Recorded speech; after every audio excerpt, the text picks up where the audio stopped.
नमस्कार दोस्तों। आज हम बात करने वाले हैं भारत की उस ताकत की जिसने चुपचाप समंदर के अंदर से पूरी दुनिया को बड़ा संदेश दे दिया।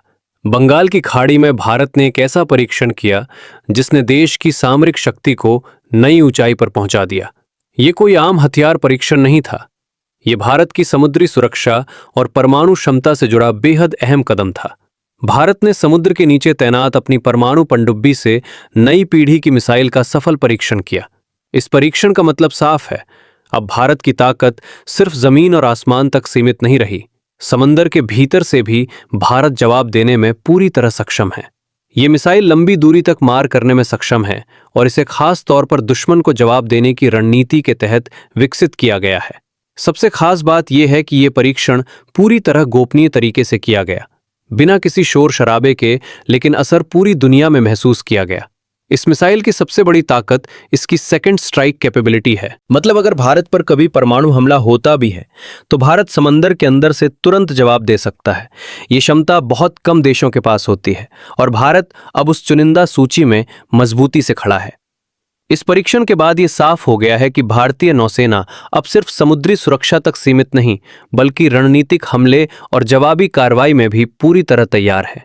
ये परीक्षण भारत की स्वदेशी रक्षा तकनीक की भी बड़ी जीत है, क्योंकि इस मिसाइल को देश में ही विकसित किया गया है। इससे भारत की मेक इन इंडिया रक्षा नीति को भी बड़ी मजबूती मिली है।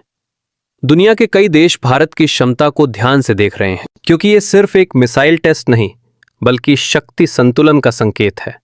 भारत ने यह साफ कर दिया है कि वो किसी को धमकाता नहीं, लेकिन अगर देश की सुरक्षा पर सवाल उठे तो जवाब देने में भी पीछे नहीं हटता। इस पूरे परीक्षण के दौरान सुरक्षा एजेंसियों और वैज्ञानिकों की तैयारी बेहद सटीक रही। हर तकनीकी पैरामीटर पर मिसाइल सफल रही और परीक्षण पूरी तरह कामयाब घोषित किया गया। ये भारत के लिए सिर्फ आज की जीत नहीं है, बल्कि आने वाले दशकों की सुरक्षा की नींव है। आज भारत उस दौर में पहुंच चुका है जहां उसकी आवाज सिर्फ बयान से नहीं, बल्कि ताकत से भी सुनी जाती है। समंदर के भीतर से निकली ये शक्ति दुनिया को ये याद दिलाने के लिए काफी है कि भारत अब कमजोर नहीं, बल्कि रणनीतिक रूप से बेहद मजबूत राष्ट्र बन चुका है। अगर आपको ऐसे ही सटीक, दमदार और सच्ची जानकारी पसंद आती है तो वीडियो को लाइक जरूर करें। देश की ताकत से जुड़ी हर बड़ी खबर के लिए इंडिया ट्रेड पल्स चैनल को सब्सक्राइब करें। जय हिंद।